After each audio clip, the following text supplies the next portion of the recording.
I need support staff to clear the room. Stand up and walk, now. Hello and welcome to The Watch. My name is Chris Ryan. I am an editor at TheRinger.com, and joining me in the studio from the Mid-Rim Network, it's Andy Greenwald! Listen, I gotta go to the Vatican planet. New Pope. I gotta go cover it. Breaking news in the studio. Look at us. Yeah, I mean, when this episode comes out, I think people will be like, they'll already be like, I'm over this Pope. Do you think they're gonna milkshake duck the Pope? Is that what you're suggesting? So he went to Nova? Yeah. Does he flop too? There it is. Look at that. A little bit of housekeeping. Listen to us and watch us on Spotify or watch us on the Ringer-TV YouTube channel. Email us at thewatch@spotify.com. Follow us on Instagram at thewatchpod_.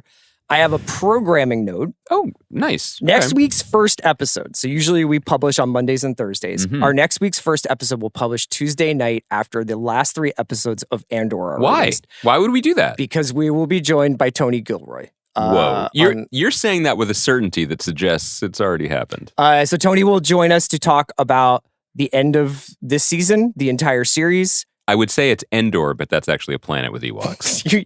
Whatever granola bar you just ate is giving you it's hitting funny energy. So yes, next week we will publish episodes on Tuesday and Thursday. I think the Tony interview will take up an entire episode for us. So we will talk about our feelings about Andor without the guy who wrote Andor not sitting next to us, but on Zoom on Thursday. And we'll also address a couple other shows that we have let slip through our fingers. It's a shame. Today on the pod, Andor 7 through 9. Yeah, I think we should do that. Season 2. Asterix, because the asterisk means we're also talking about Thunderbolts. Yes, because good. young Greenwald took himself to an AMC, treated himself. I think it was a Regal. To a little Marvel Cinematic Universe. I took myself to the theater where the Grantland staff watched Jack Reacher with Tom Cruise together. Is that 14 years ago? Down on Olympic? Mm-hmm. No shit. Yeah. How's it going? How's it looking in there? You know, it's a little bit DMZ on the inside, but a little MZ on the outside right now, I would say. But I was cozy. Okay. Me and my... No playoff basketball down there, so maybe that's why. It was a little ghost I'm towny. getting a little touchy about I could tell. You've been watching a lot of teams you hate play each other. Greenwald, where do you want to start? Because we've been talking a lot about Andor, so we could talk about Thunderbolts first, or we can go into into Gorman. I think we should go into Gorman. I do have one. Do you think, Kai, can we do one quick digression just to start? I just wanted to get your thoughts on this. I'm coming at you cold here, but I'm coming at you hot. I read an article today. This is not TV related at all. I just want your opinion. For most of your waking hours today. Are you sure you read an article today? I'm going to stop you on that. My waking hours begin pretty early these days.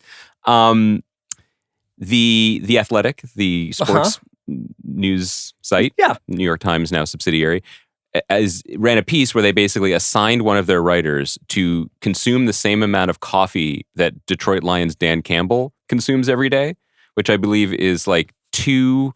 I can get the facts, but then why would I let the facts get in the way of a good story? Basically, like 2 large coffees with 2 additional shots of espresso in each. Okay. This is called a black eye. And he drinks 2 of those it's not called a blackout. every morning. That's my question. Yeah. And I wanted to know if I guess I have a couple of questions. One, if you approve of this sort of journalistic Hunter S. Thompson daredevilry in the year of our Lord 2025. 2, if this is a regime that you could follow, or if it would be okay for you to attempt even once. And then I would like to follow up by saying, I feel like the truth was hidden from us. In terms of what it did to this writer? He's like, I started to feel a little buzzy and wanted some food as I choked down the last coffee. Little did I know, like, I don't know if I could. For 3 days. No, there's no then what. Oh. There's no. Is it a running diary maybe? I mean, I think something would have been running with that much coffee, is my point. Yeah. I just feel like it was not very honest. And I wondered how you would generally, I think stunts are fun. You know, like I think that we probably overindulged in them at a certain point in the internet where it was like, I'm eating all of the Fridays menu, you know, and TGI Fridays, by the way. Not Fridays, the canceled late night program. What are you talking about? And then on top of that, I guess there are some HR violations involved with speeding up someone's heart rate to that extent. Sure. But it sounds like a really fun story. I suppose I would really like to know where that guy is at now. That's the thing. Like, is he playing safety for the Lions? That's my thing. I'm like, also, it's weird that we're like, man, this guy is this coach. Dan Campbell, what a fountain of energy, and he loves his guys and he'll defend them. I'm like, also, he's a little bit like, what's her name? Rosanna Arquette with the adrenaline shot in her heart every day. Well, Uma gets the shot. Oh, I'm sorry. That's right. They give him the shot. Thank you. Yeah. Rosanna's just like, this is awesome. This is another example of why my podcast, The Watchables, where I watch famous movies once 20 to 30 years ago and then talk about them just on mic, in depth, is a failure, and yours is a winner. All right. So you don't. How would you do though, personally? I don't drink a lot of caffeine. I know. That's what I'm saying. Yeah. I like a big 16-ounce coffee in the morning. You're a one coffee guy. And then if I'm feeling needy, I might have a green tea or a Coke. But I also have 2 to 3 milligrams of nicotine constantly in my mouth. You know what I mean? Fair. Okay. So it's a different journey for everyone. That's my equation. I've never wanted Kai to have a mic in here more than this moment, but all right, we'll have to come back. All right. Anyway, I think we should do Andor first to answer your question because the caffeine's hitting. I had a couple black eyes this morning, and then we could talk about Thunderbolts, which I am eager to talk about. Okay. So Andor obviously has thrown into another gear with these episodes. Spoilers for episodes 7 through 9.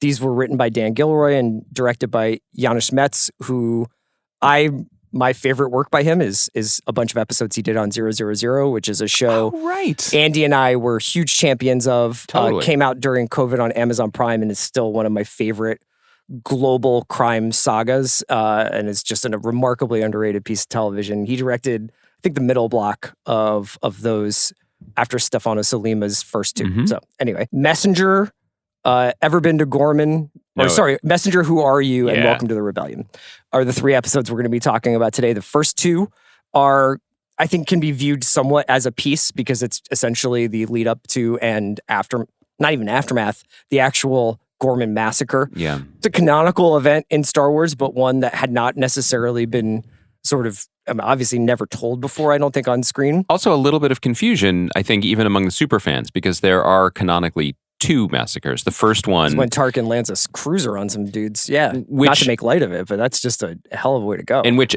I've been doing a little research in the backwaters of Wikipedia, and I think there was some implication or some assumption that season 2 of Andor would be about Gorman in some capacity, and then when the trailer dropped, I think some people thought that they were going to have to deal with CGI Moff Tarkin, his parking issues in the season. And I thought it was just another example of Tony artistically working with the clay that he was handed to acknowledge that, make the memorial for that event. And then be like, and again. And then guess what? Yeah. So it's essentially about the Empire's moving in with this mining equipment and ground forces in an effort to get this mineral out of the ground in Gorman that they need for their energy plan, their energy independence plan.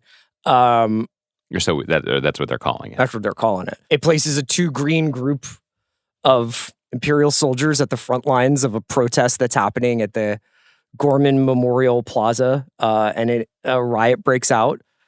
Can I ask you? I'm sorry to stop you. I just want to track, and I wonder if some of our viewers felt the same way. Now, we are on record now that we are big believers in enjoy this show twice. You know, this is a watch and rewatch show, and a lot of the details are made a lot clearer upon second viewing. But were you at any point unclear about the plan? Because as Cyril says, how long have you known? What are we doing here? Yeah, I mean, I think I skipped ahead a little bit going straight into the massacre. 7, I think, does a good job of setting the scene somewhat and also indicating the various levels of in the dark these different factions on the Empire side especially are in. So Dedra obviously is present on Gorman. Mm-hmm. She understands a lot of what's going on, but is not in charge of the schedule. Cyril thinks he's there for one thing and finds out it's another thing. Mm-hmm. And then obviously there's a lot of, I wouldn't say ambiguity, but there's confusion, especially on that first pass of watching the episodes, where you're like, okay, this guy just ran in after Cassian has said that the plaza is closed. Mm-hmm. This guy ran in and said the plaza's open. Mm-hmm. Is he an agent for the Empire to try and get these people to go? You know, there's been these mistakes. The Gore are green, but they've now been at it for a year. Yep. I guess let me ask you broadly about this block of episodes. I think you probably would take 7 and 8 separate from 9. Yeah. Because 9 is much more about Mon, the Senate, her escape from Coruscant. So let's start with the first 2. What did you think? I mean, this is exceptional television. This is the promise of this show made reality, just put on our screen. It is, I can't stress enough how thrilling it is to see something that is cumulative, that builds over time, that every, to quote The Wire, where every piece matters, right? That all of Tony's attention to detail here with like the cultural history of these people, the political history of revolutions, all of this is building towards a conflagration that happens in this episode. And you realize almost, I mean, if you're paying a lot of attention, you realize it sooner, but you could be just learning on some level with Cyril that the Empire's plan was to pour as much gasoline over as much of this plaza as possible and then light the match. Mm-hmm. That was always the goal. And the levels of tragedy are so remarkable because each one is tracked and each one is emotionally true and honest. On my second watch, I was watching it more closely for Cyril and the Cyril and Dedra plot. Mm-hmm. And, for as fun as it was to see Cyril playing dress up in his new job and thinking that, he's getting to play in a World War II espionage sandbox. I mean, the character probably wouldn't get that reference, but you know what I mean?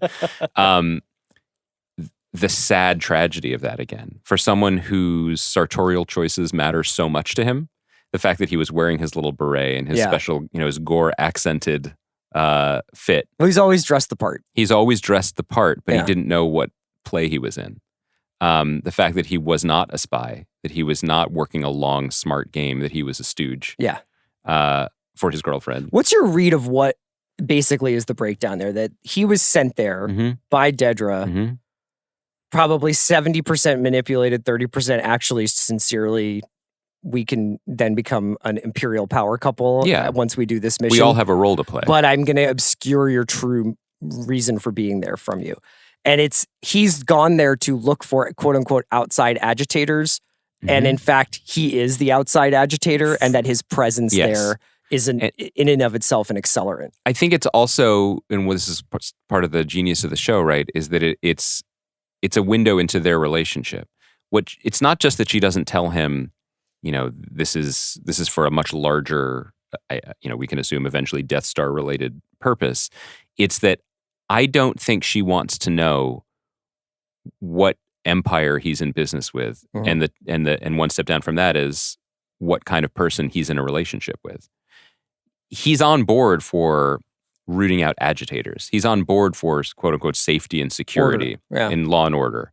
But the fact that all of this is just false flags piled on top of each other until the flags are lit on fire because all they really want to do is have a cover story to eat this planet out from the inside and destroy until it. They're like, we're done with propaganda. It's time to start fucking mining. Yeah. That is a bridge too far for many. Yeah. And it is a bridge too far for Cyril. And that moment of, realization that he is in bed with a literal monster and then also this much larger structural monster is devastating. And a big lights off person, She's a big lights off person. Yeah. Yeah. But we can get into this. I didn't know. But like the shift in power dynamic in the relationship is very erotic. No, is very well played. Yeah. She thought that he was happy to be run, right? And to be, and he was happy until he snapped. And I think the snap that we all thought was coming towards his mother happened towards his girlfriend. Although obviously like there was a lot of like pent up Freudian anger, I think, in some of that. Perhaps. Yeah. Yeah. I guess if we're talking about him, we can talk a little bit about his end. Cyril's end at the end of this episode 8, the end of the sort of Gorman massacre scene, comes at the hands not of Cassian, but of Rylance, the sort of leader of the Gorman front, but someone who is subsumed by or overtaken by the younger, angrier generation who don't want to silently protest or non-violently protest. They want to be up in arms. And he's going around and he's screaming, Stop. You'll be silent when you're dead. Like, we have to live, otherwise there's no point.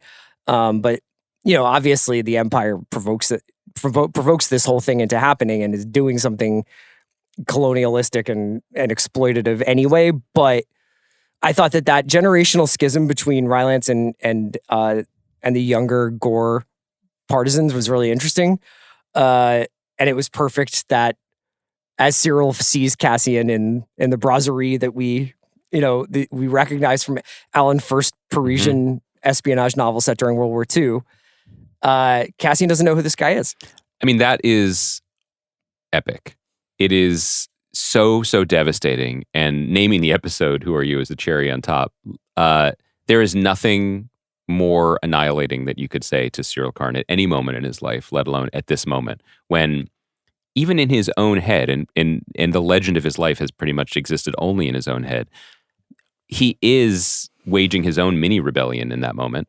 He turns on Dedra, he turns his back on the Empire, he walks out into the crowd, and in some ways he's alive and autonomous and making his own choices for the first time, and defaults to his one primary objective mission statement. It's a little bit like there's an echo a little bit of like Rick at the end of the White Lotus, just like Bugs Bunny meme. Yeah. God, Lord forgive me, time to go back to the old me. And he sees the guy that started all this, that caused him, in his mind, endless hurt, endless suffering, and the guy doesn't even know who he is. And then the twin meaning of it, of like, in these moments, because we don't get to choose our moment, we don't get to choose our context or our history. Like, who are we? Yeah. And history doesn't always instruct, history reveals. And the larger arc of the series is, who is this kid who sacrifices himself for the Empire in Rogue One? Who is Cyril? And it's a sad story. It's an incredibly sad story. I wondered if you felt like you could detect a slight smile on Edie's face, on Catherine Hunter's face, as if he died something bigger than she ever thought he would be. He's famous. Yeah. Right? He's a martyr of the Empire to her. I think you can look at it two ways. I mean, I rewatched that wondering as well. She seems pretty shook. I think that you can watch that and not pick up any hint of a smile. But if you do pick up the smile, I think that the feeling is even more devastating, because even in death, he was nothing but a prop for his mother's ego. Right. That all of his life was in service to what she expected or wanted to receive in return. And then he gave her a great big parting gift. Yeah. It's rough. Kyle Stoller, it's just, the idea, I think we've had this really incredible experience over the last 15 years, especially since we've been podcasting, where people have been toying around with the rules of television writing, of a character is introduced and their goals and their paths are sort of explicitly laid out. You as a viewer, I think, especially if you watch a lot of television, start to subconsciously understand certain rules, like casting. This person is cast as this part, so they therefore will be with me for a while. People like Taylor Sheridan may try to upset the apple cart in first episodes, but for the most part, I think when you're watching something, this is the only comp I have to this is some of the things that David Simon and his crew did on The Wire, where you've got Bunny Colvin in one episode doing, as a background, and then becomes the end like of in the season foreground. 2, yeah. Cyril's something else. I think that his plot ended the exact place it had to end. And it also is a real confrontational move to kind of ask people, like, what are you here for? What do you think Star Wars is about? What do you think all these people lying dead in this plaza are? They have an actual story that led them to that moment. It's also a moment it's kind of a reality check for an entire imaginative universe, because the bedrock of Star Wars, as we understood it prior to Andor, is Campbellian hero's journey. Like, the only reason we know who Joseph Campbell is because we had Star Wars lunchboxes. That's the only reason. It's a tough beat for Joe, but yes. Well, that guy did nothing until George Lucas made him. He should say thank you every morning. Let me rephrase. The only reason we dorks, this is before your baseball career, knew who Joseph Campbell was maybe when we were 10 years old or 11 years old was from having Empire Strikes Back thermoses or whatever. Like that, why he became more known and more universal to know who that guy is and the hero's journey.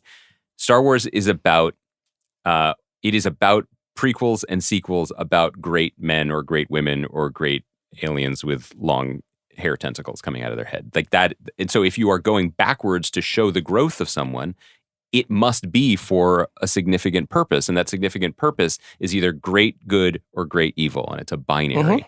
The thing that truly great storytelling does, and going back to Greek tragedy and things, is what if it's not? Life is rarely like that. You can rarely pick someone who is great or who is bad, and most people are not all one or all the other. And so for Tony to intentionally create this show saying, I will show you who that guy is in this movie Rogue One, and I will show you his unlikely origin to become that guy. And then also saying, you know what, I'm going to show you another guy too, who is unlikely. And where are we going to take him? And what will it mean for our understanding of this world and of storytelling in general? It's kind of profound. The version of Star Wars that you're talking about is Cyril and Cassian are on a collision course that culminates somewhere epic. And it's like Cyril has risen through the ranks of the ISB and has been recognized for his He's now Director Karn. Exactly. And it's like, I have been chasing you throughout the worlds. And Cassian's like, this guy who's chasing me. And there is a much more... It's a cat and mouse game. And instead you're left with this, honestly, like, you can't help but feel sympathy for that character at that moment for a variety of reasons. The show, more than anything, especially in its second season, is just about how life can be ground up under the wheels of history. And you don't often get a choice into the times that you're born. Why does this feel very relevant as I'm saying it out loud? Thank God there's a new pope. I really like what you said too about you expect, with the time spent on these characters, you expect an epic collision, quote unquote, worthy of our time. What we got was messy, it was ugly, it was brutal when they actually came at each other. And not only was it unfulfilling, certainly for one of them, it was kind of another Wednesday. I guess the Gore Massacre has a larger significance for the creation of Cassian. So it wasn't just another Wednesday, but it was a mission for him in which many people try to kill him.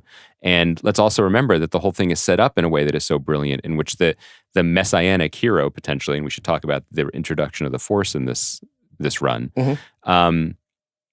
sacrifices himself and is never really known, right? Like that's another example where this idea of Star Wars... Yeah, these are footnotes to footnotes to footnotes. Exactly. Like if you consider the movies to be like the sacred texts of this galactic timeline, you have to dig pretty deep into the bibliography or the indices to see the name Cassian I think Andor. Sometimes that's why we're having the reaction that we're having. Obviously, this show is written in a language and is told through genres that I think you and I have a huge affinity for. It's jargon heavy, it's acerbic, it's cynical, it's all these things, and then it's using espionage and crime thriller aspects to tell a sci-fi fantasy story. But it's also that I think you and I, especially as we got older, because we are old, butt up against the idea that you have this whole galaxy and 5 people matter. Like this idea that these guys who can lift X-Wings out of the mud or choke people's collars are the only 3 people who really matter, and you have to be a Jedi to count. And this show is not about that. Now, there is an element of like, damn, Cassian, you just keep skating on the charges every time we think we have you pinned down. But I think that it's about, there's a difference between having a destiny and having the Force, right? There's a difference between everyone's a main character in the story. I was destined to come pod with you today. I felt that way. Yeah. I felt that way. And then I put my hands on your shoulder and you were just like... Actually, could you? Because I'm having a rotator cuff issue. That's actually real. We could talk about it after. We had the Joseph Campbell Star Wars epic. This is the Howard Zinn epic. There you go, brother. Way to pull out the library card on me. Do you notice the way I said indices earlier? I thought I got a little flicker in your eye. You could take the boy out of the college library, but can't take the college library out of the boy. I really loved in 7. I think what we can do is just chat about 7 and 8 and kind of jot around a little bit. In 7, you also get a great example of the Andor creative team using the gaps in between episode blocks to their great advantage. And I think, honestly, to be fair, this will be challenging. One of the things that I can't really get a beat on is the response to the show for people who are like fully immersed in it, I think they're like, I have an extra book of the Bible now. For people who are like, I don't know how to be an Andor casual. You know, it's too dense. There's too many important pieces that are like thrown out as an aside in a quick scene before an action scene. And you're like, oh, that actually is definitional for this entire rebellion. Like, we are introduced in 7 to the idea that there's been this schism between Luthen and Yavin, and that there is like this building of a more formal, more bureaucratic, a lot of councils, a lot of decision making, and a lot of like, you have to do this, that, and the other thing if you want safe passage, if you want the safety of this planet, of this rebel base. And then Luthen's still out there on the range running his crazy games on people and doing triple agents and secret slush funds and antiquities. And you first get that when Cassian, Bix, and Will are together. And Will has been what a journey Will's been on. Well, he's really had the entire gamut of the human experience. Smoking that Rhino. But then seems to have had an interim period with under Luthen. Yes. And now has come to Yavin and been like, what's all this shit? Like, you guys like your running water? Like, get back to the real fight. Get your head in the game. And I've brought this up a lot with Andor this season. People playing on each other's emotions to get them to do what they want in a kind of espionage way. So Will, kid that he is, Rhino freak that he is, knows that the one thing that's going to get Cassian back in that ship is showing him Dedra. And giving him this idea that to avenge Marva, to avenge Ferrix, to avenge everything, it's woman. And that is like it's all telling him it's all one story, right? That you can make things right. It's very, very old-fashioned appeal to the ego, honestly, in a way that Cassian's often free of. He keeps trying to get out till they keep trying to pull him back in. And I can't remember when 6, like what happens at the end of 6 necessarily off the top of my head. 6 is they blow up Dr. Gorst. Oh, right. And then we don't see them again. There's no, is Yavin there at 6? I mean, this is also, and not to spoil, and we next week we talked to Tony about this directly, but the show uses negative space brilliantly. Something that I wish more contemporary shows thought about, and often they don't have the runway or the time or the development, engagement or investment to do it, but it's like, why today? Why are we showing this? We have limited real estate. We have limited audience attention. What is the best version of the story we need to tell? And whether it was Tony himself or his brother Dan or Beau Willimon or the people at Lucasfilm, someone might have said, even just idly asked the question, like, how should we show the founding of Yavin? Why this moon? Why? Where did this general come from? And who else is there? And what's the leadership structure? And how has it been growing year over year? And I think they made a decision, as they've made many times. I alluded to it when we were talking about like the Dr. Gorst thing feeling rushed. Like, you got to trust the guy tapping his stopwatch. You got to trust the person in charge of making all the trains run on time and go along with it. They made the decision of, it is more fruitful for the story we're telling today to introduce Yavin in media res, right? We're picking up, it's at this level of bureaucracy. It's at this level of engagement, and do it through the characters we know, which you just alluded to. So we learn about the relationship of the increasingly bureaucratic layers of the rebellion through the way Luthen is spoken of, and about where he is, his real estate, where he's choosing to put himself physically versus what Yavin is. And then all of that, and then also all the little kids with thermoses like us, like the hairs in the back of our arms stand up because we're like, oh shit, that's that base where the guy with the big hat stands in the tower. That's so sick. He's using his like radar gun. He's looking. That's so wild. It's awesome. There's also this feeling, in the same way that in Gore, there's this generational transition happening, probably for the worse, for everybody involved. Vel and Bix and their conversation at the end of 7 about no longer being Luthen's puppets, and people starting to move away from Luthen's like hold on them, and like this idea that there's one way to fight, and it's total and it's cutthroat, And there's no reason to even think about what to build afterwards. You just have to tear it all down. Also, that the heroes you need aren't always the ones that you want. Like these are all like meta sub conversations, but the idea of the face of a revolution or the star of a box office redefining trilogy is never going to be Stellan Skarsgård. It might not even be Diego Luna. It's certainly not going to be Forrest Whitaker with that outfit with the gas mask on his face. One of the things that I love that gets going in these episodes is the words of Saw from the previous trilogy of episodes when he says, revolution is not for the sane. That echoes throughout these three and likely all the way into the very end.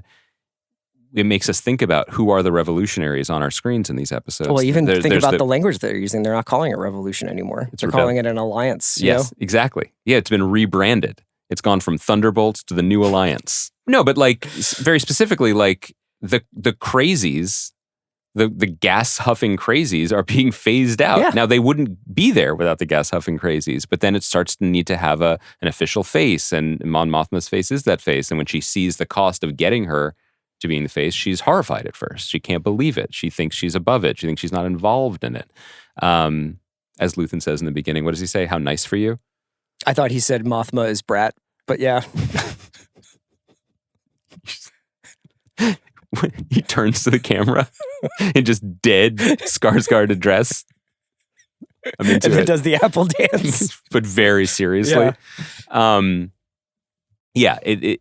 The kids on Gorman just dying by the dozens. Luthen's like, good.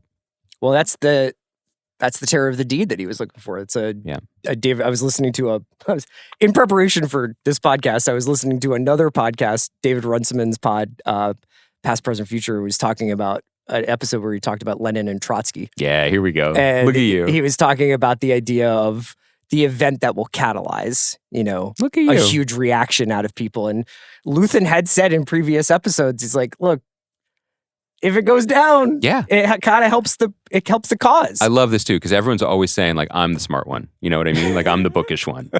and you're the good time Charlie over here. But listen to you. Hanging out with Vlad and Leo. Yeah. Doing the apple dance. All right, let's get into 9. Is anything else on the gore? Well, the problem with this show, if I can say, this is my one problem, my one criticism of the show, is we are drowning in the good stuff. Like, these 3 episodes, we could do 3 podcasts on them. And I'm sure there are many others when they're not talking about Lenin and Trotsky that do 3 episodes about them. I think that the accomplishments of 8, and again, we'll talk to Tony about that next week, on a practical level are jaw-dropping, because there's a version of watching that episode where you're like, they have a standing set. And so everything that happens on Gorman is in this square, in Cyril's building, in the hotel, or in the bistro, the bar. We should mention that the hotel bellhop comes back in this block and was also a major character on the bureau. That was the hacker on. I know. It's so sick. That guy fucking really. He went out like a G. He nutted up. Yeah. But also, one of the things I love about him is that he went out like a G. The duality of his life, where he was like, yes, I will end my own life and hopefully the lives of 5 to 6 stormtroopers in a blaze of righteous glory. But first, Madame, Monsieur, would you mind moving away from the door, please, and take your bags? There's a back exit. Professional to the end. So we have, but you could look at that and be like, oh, they were limited. It's funny when you see a show that is as incandescent as this and also as ambitious as this, when you can see the seams a little bit. Like, they're trying to do something huge, and that it all went down in one square that we'd seen before. There's a part of you that's like, oh, they finally hit the. I think I definitely see what you're saying, but I think like story-wise, it made sense. Yeah, it's not. These people are being manipulated for years. They are being provoked. They've got all these Fox News setups happening around the plaza. That is the backdrop for all these reports about all this agitation, all of the provocative things that the Gore are doing. Why are they not ready to go along with imperial norms? And then they get funneled in there and trapped in there. It's a stage set. Yeah. I mean, that's what I mean. Like, I like we like to, and as we should, when we glaze, as the kids say, creators for doing. They not? Should we not say that? We should change this to glazing the creators. That's actually Kai. That would do big for us, right? That would be Kai's into that. These creators ate today. Yes, we got Kai. Kai has got no mic. We're gonna get her on these. For making us not even notice the seams or any budgetary limitations. Like when you can do that as a creative, that's amazing. But I think it's even more amazing when they made the limitations part of the text. That of course this all went down in a place that is significant because it is a scene of a memorial for the fallen that the Imperials are just going to shit all over again. Yes. I thought that was remarkable. Also, just these little decisions, like the people want the droid. The people are eager for the droid to come back. Your boy. And I got to say, K2. great droid. And we'll be talking about him next week. Yeah.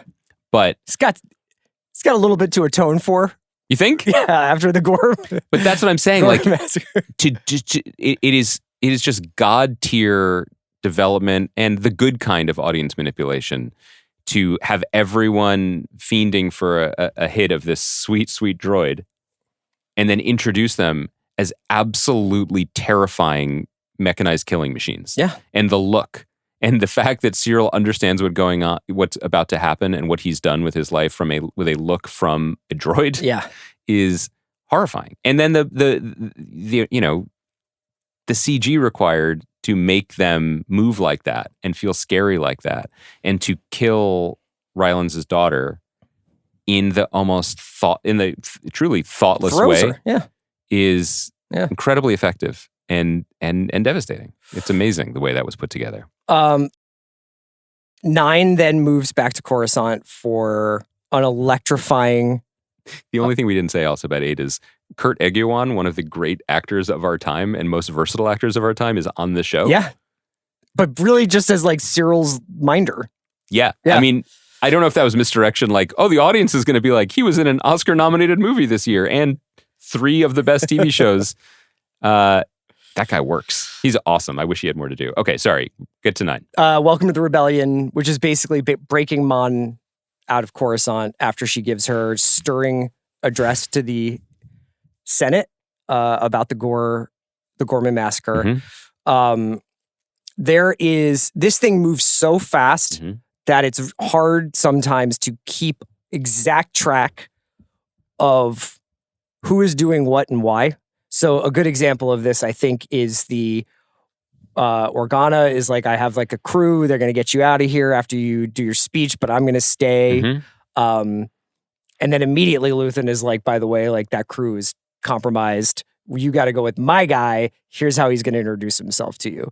And you really have to like, there's certain things that might just be like, yeah, Luthen's got eyes and ears everywhere, but we know that Luthen is in the ISB. We know that Luthen is everywhere. So it kind of makes sense. But the speed at which the story is told, leading up to, is she going to make her speech? How is she going to get out of this building? Being like, we've got Erskine has always been working for Luthen. But they've also always been listening to her office. So what do they know? What has she talked about in that office over the years? You can feel everything start to collapse. And then I think that there's another element. So there's the Mon, her bravery, her escape, all the little minor characters, the driver, you know what I mean? That now all of a sudden play this larger part. Clovis, I believe his name is. And then I think, to me, the most meaningful scene, maybe like the episode or the one that really leapt out at me was Clea and Cassian in Luthen's shop in the beginning. When he says he's done. Yeah, and her just kind of saying, he's like, I want to make my own decisions. And she's like, I thought that's what we were fighting for. That you in some way could say is the sort of thesis statement of the show. Goosebumps. There you go. Episode 9 is my Star Wars. That's mine. That's the one I want. We learned in the Bourne movies and in the end of Michael Clayton that no one is more capable of making getting in and out of official buildings more exciting than Tony Gilroy, and in this case, his brother Dan. I thought this episode was just so gripping and so thrilling, and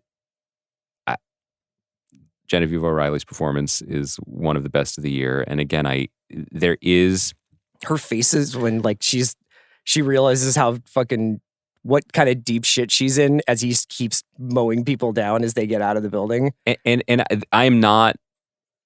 I think I've proved my bona fides by now that I'm not like a typical fanboy about this stuff. But like the fact that she was cast 20 years ago to play a version of this character in scenes that were mostly cut from the one that's back in theaters, episode 3. Sith.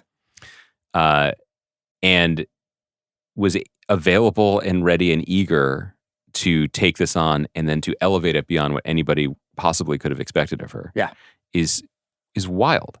I think that the way that she conveys the mix of control and chaos that the character is living through, that she knows, she accepts the weight of history. She's been waiting for this moment. She's practicing. She's rehearsing.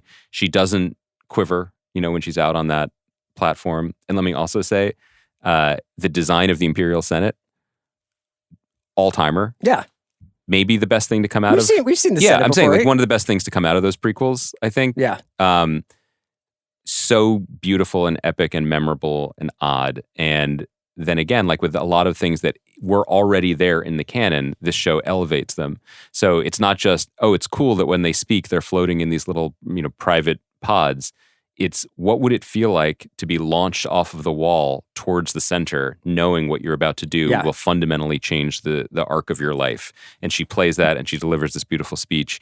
And then we get the internal thriller where, it's always good when a guy's being told to turn off the feed. There's so much about feeds. Rogue One is really based on, can we open up the feed? Yeah, we got to open up the shield. And we got to upload some data. Yeah. When you rewatch that movie, which we'll talk about at some point, like the degree to which it's just about like uploading to the cloud. I know. And it's that gripping.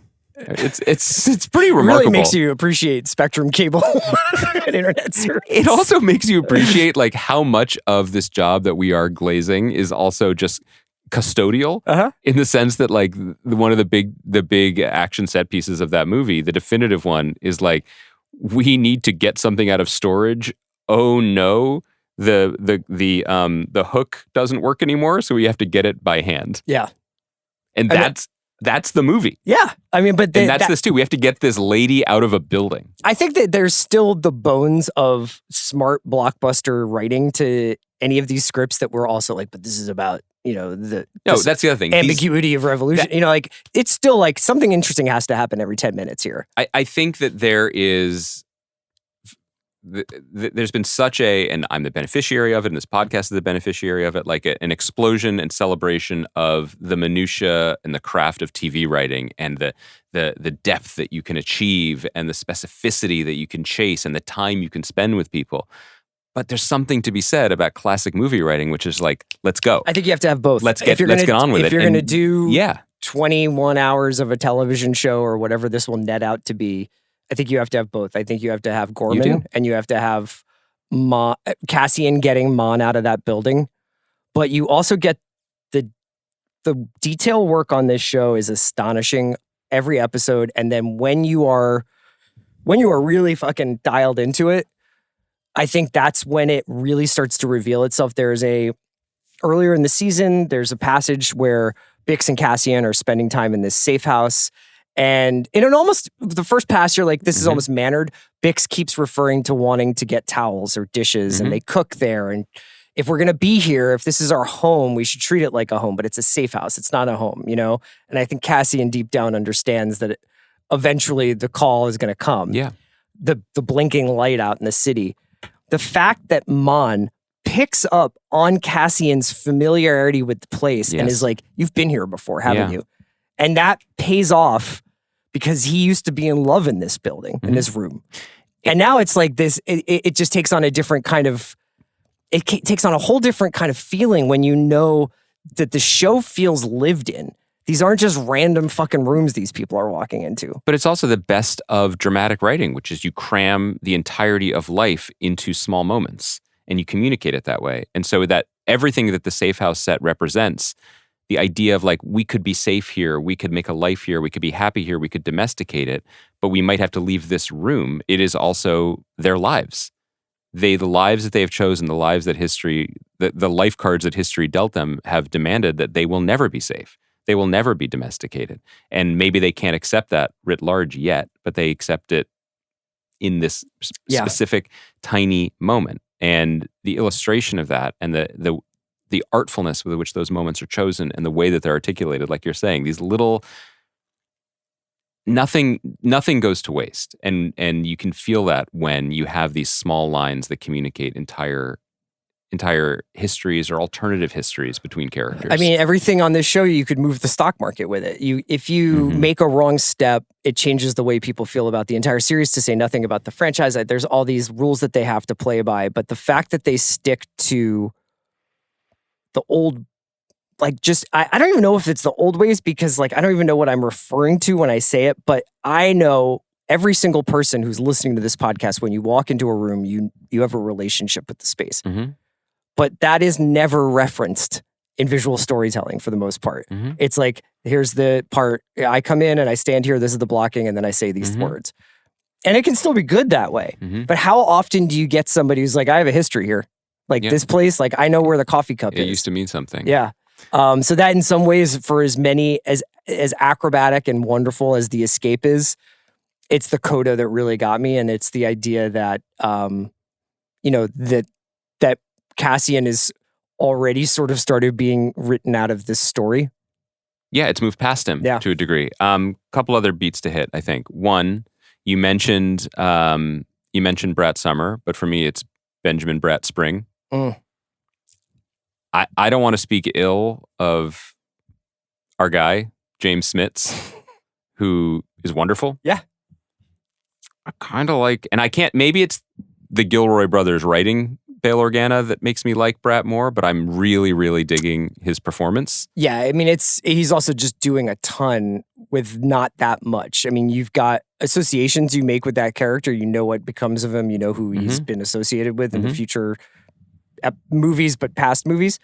But yeah, and I also love reading Brat's like press about this, where he's just like, I can't believe I'm in a fucking Star Wars thing. Like, this is like a lifelong dream come true. It is also, and maybe this is a better way to frame it, it's not that Jimmy Smits is doing anything less, and it would have been great to see him get the chance. It's that so much of that performance, and a lot of the performances in prequels and in the subsequent TV shows, is presentational. I'm standing here wearing the costume of a character that is significant because you have bookmarked Wikipedia.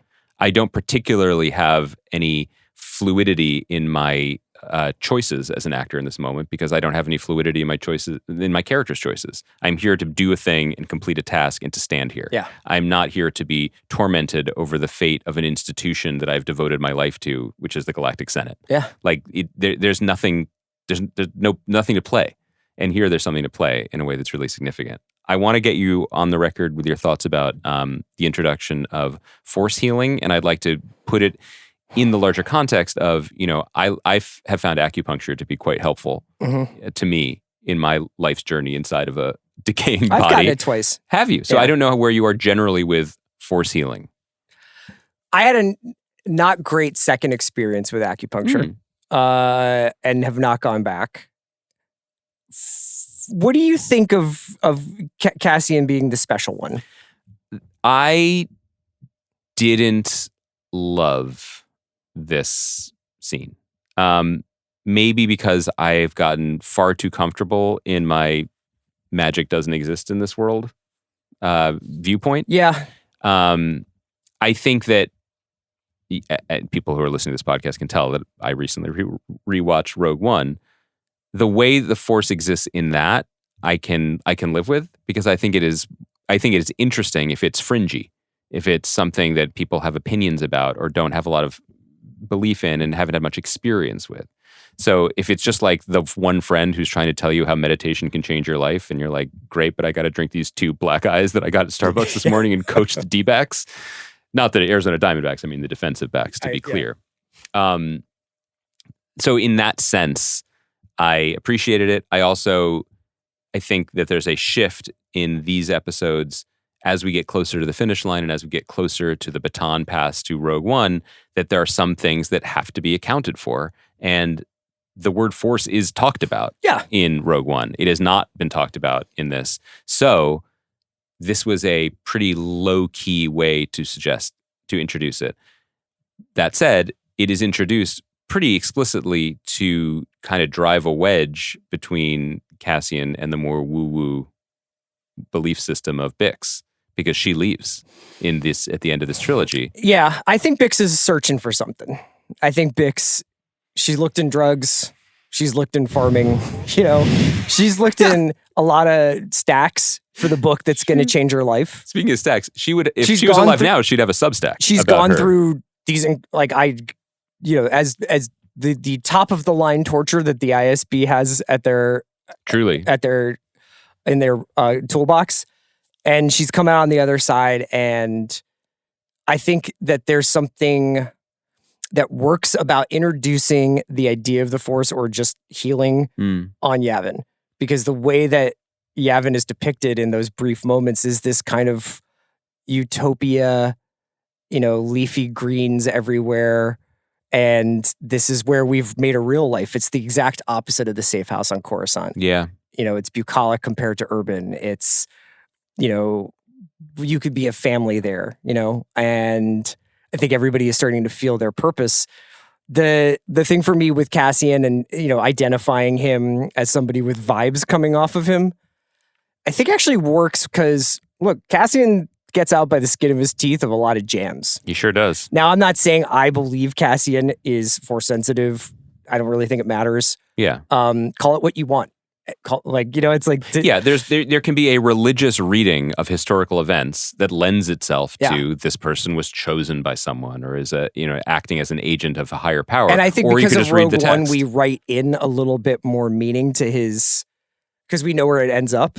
Yeah. And maybe it feels a little bit more like he had to, Yeah, and that his constant... I mean, these are the episodes where he, you begin to get some of the tension of Luthen's people and what they mean as in this increasingly bureaucratic Yavin, and like General Draven, who's in Rogue One, is always like, "Ooh, you crazy kids! Don't you take that U-wing. I'll get you next time." How about just a couple other points of order? How about the Bix departure? Did you feel? I thought it was sweet. Yeah, I think obviously there are certain things that have to happen because she's not in Rogue One. Yeah. But I thought it's about how impossible it must be to conduct any semblance of a romantic relationship with someone in that kind of scenario. I also think the show is very smart about continually... And Cassian is leaning her way. Yeah, he keeps saying, I want to make my own decisions. I don't want to do this anymore. I've given so much. I left Luthen. I came to Yavin. Now I want to make my own calls. I think that she sees where he's going and feels like she can't do that. And I think Vel goes a long way towards convincing her, where she's like, we kind of need this guy.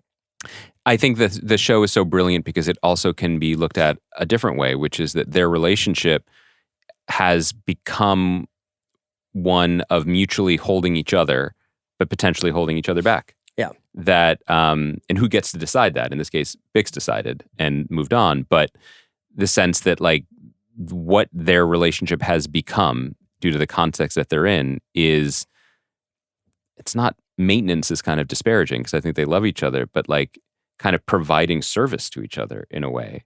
And I think what's interesting about it, and we'll see how it plays out in the last few episodes, but that it's not you could watch these episodes and believe her and say it's not just that she is yet another martyring woman in the service of a great man, that she needs something different too, because this doom loop is not the entire healthy. Show, Cassian keeps coming back to her and then leaving her again. Mm-hmm. And I think that she just takes the front foot on this one. And she's like, I'm going to leave you, but not to hurt you, but to put you in the situation that you need to be in to do what we need to do here. And then at episode's end, he gets a rebound fling. He gets a robot.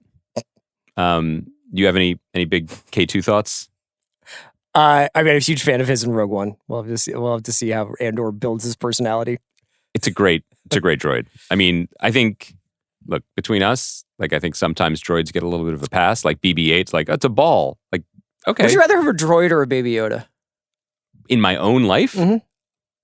I have children. I need a droid.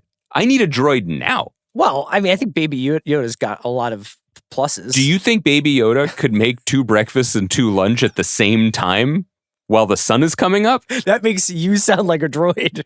That's how I feel. Welcome to the parenting. So, yeah. Yeah.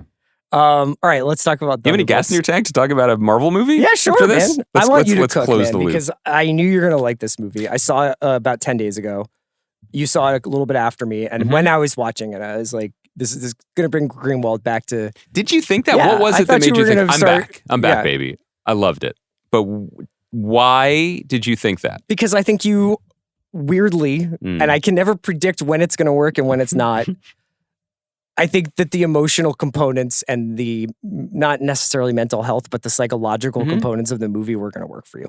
And obviously, Florence Pugh is just, she's him and has like, she can carry a movie and she can improve every scene. And every time she's on camera, you're like, what's she doing? She's doing something interesting. I think I was a little lower on it than you were, but I definitely, as someone who thought he was dying while watching Brave New World and just dying of old age and dying of sadness. You need acupuncture.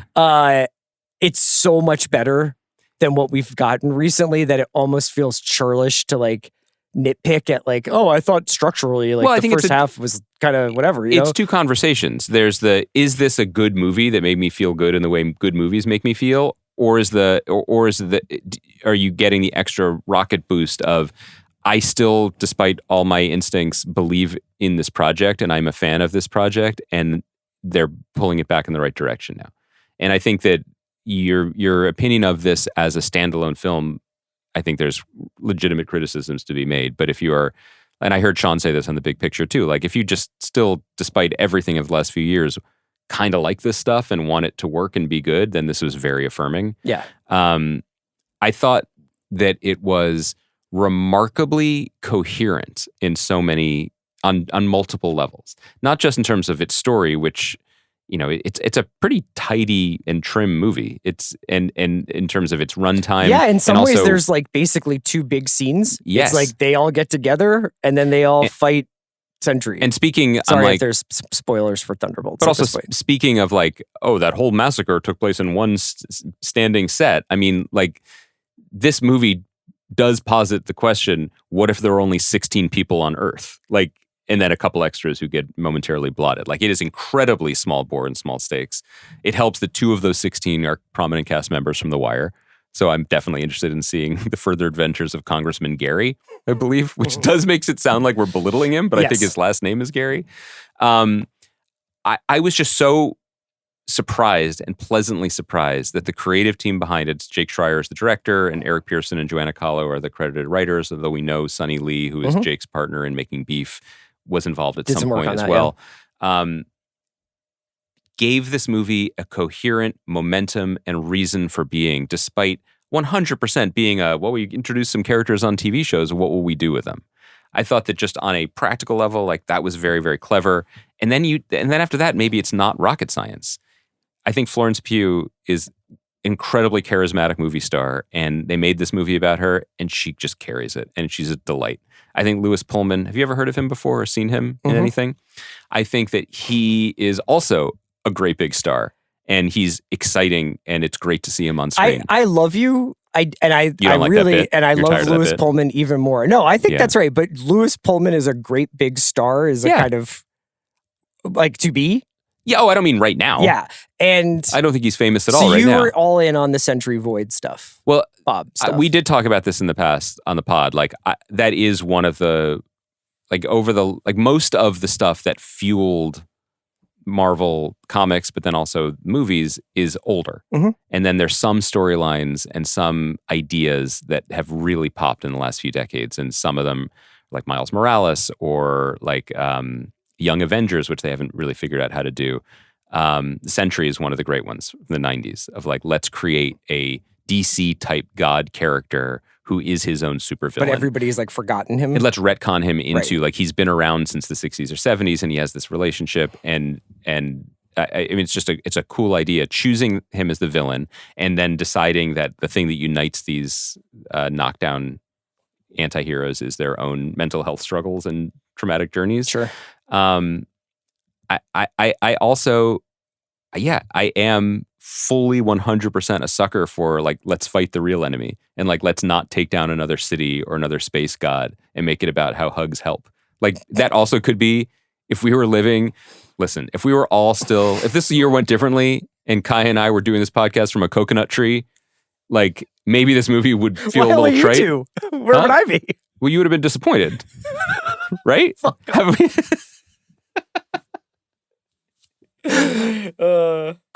I think that, on social issues, you would have been bummed out, but for your crypto holdings, I think you would have been like, well, let's see where this thing goes. Yeah. Is socially liberal, financially conservative? Is that what I am? Socially liberal, financially crypto. Yeah. I think is what we know about you. Financially imperial. I thought, but also like they also did the thing. Remember when in the run-up to your favorite MCU movie, Eternals? I can't even make that as a joke. Dude. No, but in the run-up to Eternals... But that's the thing. I knew you were going to like it because I know you secretly like Eternals. I secretly am sympathetic to it, and I like Brian Tyree Henry. Yeah. I admit that it's primarily dog shit. I was actually going to say something critical of it. I know this is shocking, but like we were, in the build-up to it, we were like, Oscar winner Chloe Zhao demanded shooting like authentically on location for this, and then it was still like, well, Antarctica, but it's kind of purple. Yeah. This movie felt practical in some ways, like even not just in the last battle stuff too, but like, yeah, we're on location and we're in Utah. Great. We're on one city street in wherever it was, Atlanta. Fine. It just didn't feel like green CG vomit over the entire thing. Yeah. I thought that the two things I would probably say for me as like kind of criticisms of the film were it was a good team up movie in opposition to nothing. Like it was, they did a good job fitting these characters together. R.I.P. Taskmaster. I was about to say, are you #justice for Taskmaster? Do you think part of her deal was that Olga Kurylenko was just like, fuck you guys, you pay me out, and also I'm not showing up, and you can just draw my face on something for a day? I don't know, but that was, I think they've really, really tried to like thread the needle with the spoilers on Thunderbolts, which they have now given up the ghost on. But not Ghost the character who makes it through the entire movie. Very committed to a character that I still think, I don't quite see the vision. Like, you know what I mean? I don't see what she brings. Where's she from? Ant-Man and the Wasp. Oh, right. I keep asking this question and I keep not wanting to hear the answer. I thought that the Julia Louis-Dreyfus character, who has essentially been Neo Nick Fury, showing up in the background of stuff. Stingers, and then it was on Secret Invasion, I think. You know what? We're going to have to take your word for it on that Honestly, one, homie. I only watched a couple of episodes of that. That's okay. That she was not like a foil worthy of the entire like superhero armada. I frequently was like, this seems like a little bit challenging for me to believe that she's got one guy who's also their friends and yet is running like both the federal government and this team of superheroes. Yeah, no one else exists. Yeah. And also a lot of digital paper trail in the hands of young Mel.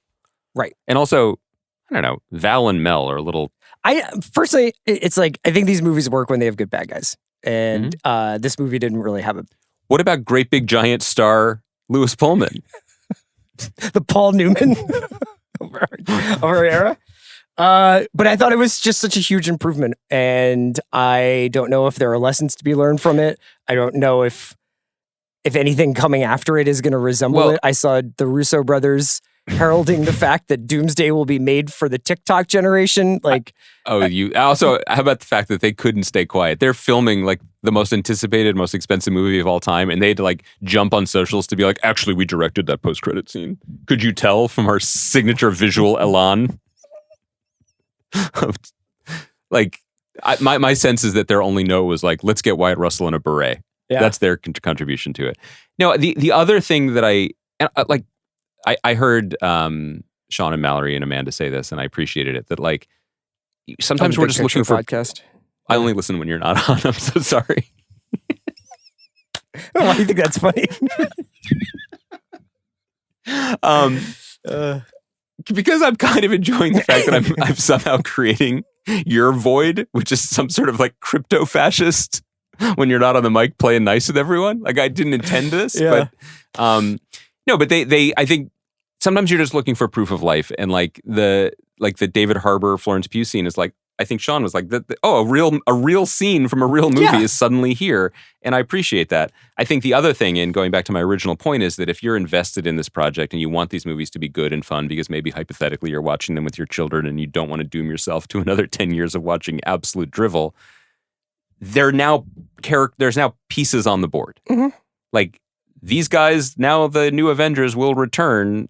I'm like, okay, good. Like, I'm looking forward to watching Florence Pugh in a movie that gives me some sense of actually what spatially we will be enduring or enjoying in theaters for the next 2 to 3 years. I look forward to that. And I have a forward-looking spoiler question for you as a guardian of the galaxy of the comic book store. Yeah. The spaceship, Fantastic Four's spaceship, I assume. It's branded. Yeah, they wrote on the side. Is arriving in our reality. Mm-hmm. So that would suggest that we are going to get some multi-dimensional, we're going to continue to get like multiple realities and timelines. Well, that is the basis of, I think, the gambit, no Channing Tatum, of the Fantastic Four movie being set in an alternate 1960s, that's a different universe. The introduction of Galactus suggests the end of a world, and then also this idea from the comics of incursions between the dimensions, ultimately leading us to what everybody wants, at least everybody, Kevin Feige and Alan Horn and Bob Iger want, which is a collapsed dimensional timeline. Everybody fights. We can have all our toys, and then we can choose new toys for the next 10 years going forward. Yeah. So it does suggest that the Fantastic Four movie ends with them either being like, we have to warn other dimensions, or that's a wrap on our reality. We better find another one. That'd be a tough beat. I know, right? It was great talking to you today. Well, like I said at the beginning of the pod, we'll be back on Tuesday evening. I would imagine probably 10 p.m. or 9 p.m. Pacific time. Who knows? Sometime in the evening. You're getting on really Tuesday. specific. Well, because I want people to be able to watch the episodes if they want. Andor. So that would mean 9 p.m. Pacific, because they go live 6 p.m. Pacific. Okay, so maybe around 9 o'clock Pacific. So for the true sickos who hit play. Yeah, and then we'll have Tony Gilroy on that entire episode, talk about Andor. And then Thursday we'll be back, and we'll talk about some other stuff. And maybe we'll hit the last 3 of Andor if we haven't gotten into it. Yeah. Thank you to Kaya. Thank you to John. Thank you to Andy. Do you feel okay about me? I'm sorry I said that. I feel fantastic. We'll be back on Tuesday.